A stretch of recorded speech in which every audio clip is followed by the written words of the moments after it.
Welcome, Mr. Walls class. This is setting up your notebook. Let's get to it. What I have is just a regular composition notebook that you can find at the store for 50 cents or a buck or whatever they are. So this is what I'm starting with. What you'll be ending up with is something that looks similar to this. It's got all kinds of things in there. It's a lot thicker than the regular notebook. So these things get used quite a bit. Let me show you how to set it up. First thing that you're going to want to do is open up your notebook.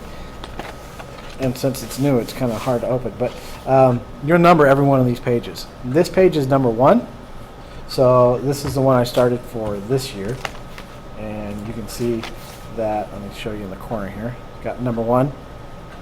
And then turn your page. And it's got number 2 over here. So you'll number every page, then 3, of course, and turn the page, and 4, and so on and so forth. Don't worry about the rest of the stuff, but you'll number all the pages. And when I say all the pages, I mean all the way to the back, all the way to the very last page. You'll have to number. The reason for that is we put certain things on certain pages.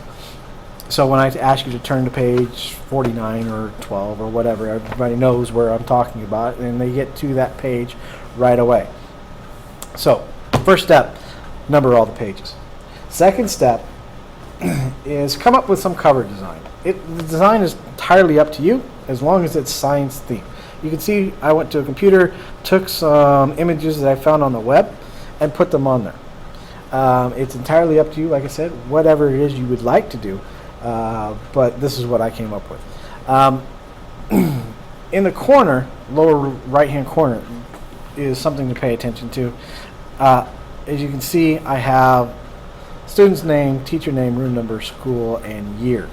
The reason I have that all there is in case this gets left out in the hallway or it gets lost, I know who I can get it back to. Or if another teacher sees it out in the hallway, they can get it back to you. Because remember, this one notebook is going to last you an entire semester, and it gets turned into something that looks like this. So it's very valuable for reviewing of tests, reviewing of information, that kind of thing. So we want to make sure that this gets back to the student, that so you don't have to remake it. I'm telling you, I've had students in the past have to remake them, and they are very sad when they do. And you can see down in the corner, this one also has that information. So make sure that you put that in there. I don't care if you do it like this one, where it's got its own little tag or a little space, or if you do it like this one where I did it all in one sheet and it printed it down there. It's up to you.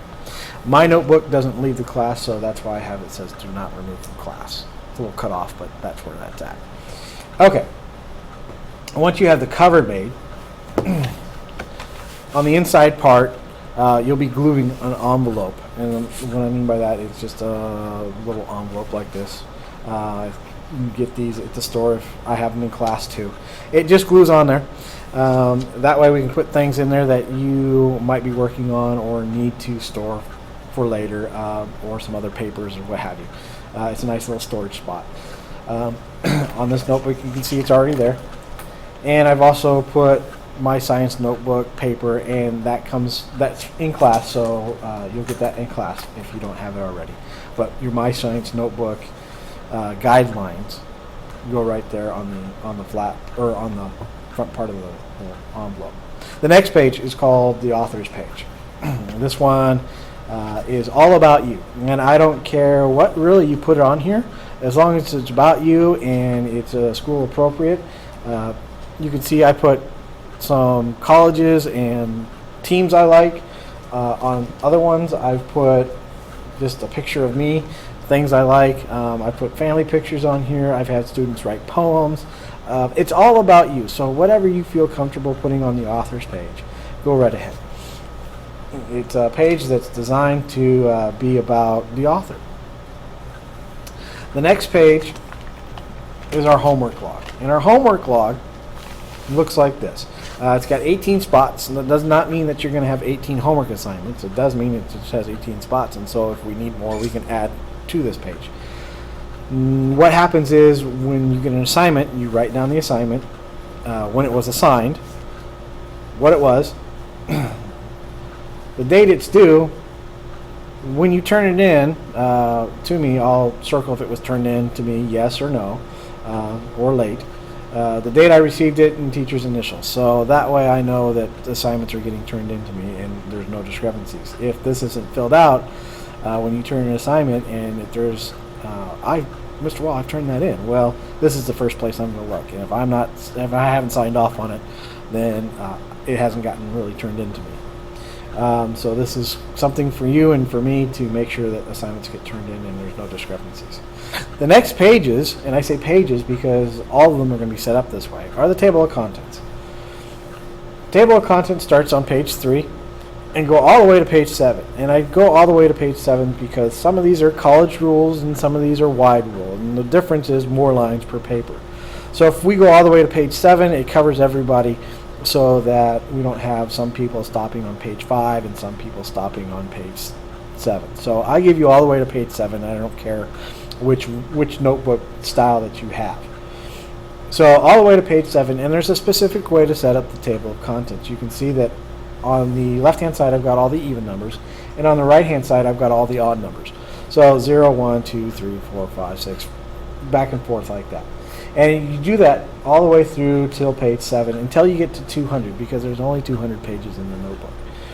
So set that up. If you want a nice straight line like I have down the middle, you can fold the paper over to make a nice crease. Just fold it over, make a nice crease, and then draw a nice straight line using a straight edge like a ruler. If you don't care, then you just draw a straight line. It's up to you. Okay, you can see that mine's not totally complete yet on this one because I just started this year and I'll be filling it along with you guys. So, but this one from last year, you can see it has lots of things that we have already filled in. As you can see, it kind of goes down there. Okay, and you can see that I filled in some of the homework assignments there too. You can see that it's got 2 pages, so there's more than just one page. Okay, so you can see that it gets filled in as we go.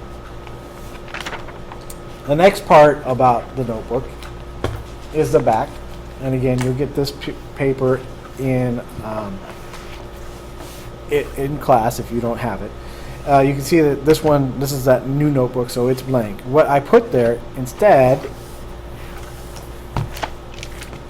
so I can get this guy open, there we go, is a notebook rubric. And this rubric shows us, kind of grades the notebook. Keeps up with it, make sure that you're keeping up with it too. There are 9 weeks that I've got listed out, so every week we'll be checking it, all right, for first semester, second semester. So this is a semester thing. And I'll explain kind of how to do that in class. I don't want to go through it in this video because this is just setting up. Also on the back cover, you can see that I've got a rubber band attached. So what you'll need to do is hole punch it and loop it through, and you'll have a rubber band attached to the notebook as well. And the reason I've done that is so that when the notebook gets a little bit fuller, you can take the rubber band and hold it closed, because the notebook, like I said, will get filled up, so we don't lose papers and whatnot. So those are where those 2 pieces of information go. There's a website paper that you will also be putting in the notebook. And again, you'll also get that in class. This is from last year, but many of the websites are still the same. So, and that will go on the inside cover as well, okay? So, that gets your basics part of the notebook set up. If you have any questions, please talk to me in class, and I'll be more than happy to help you with it. Other than that, that should get you started on your notebook.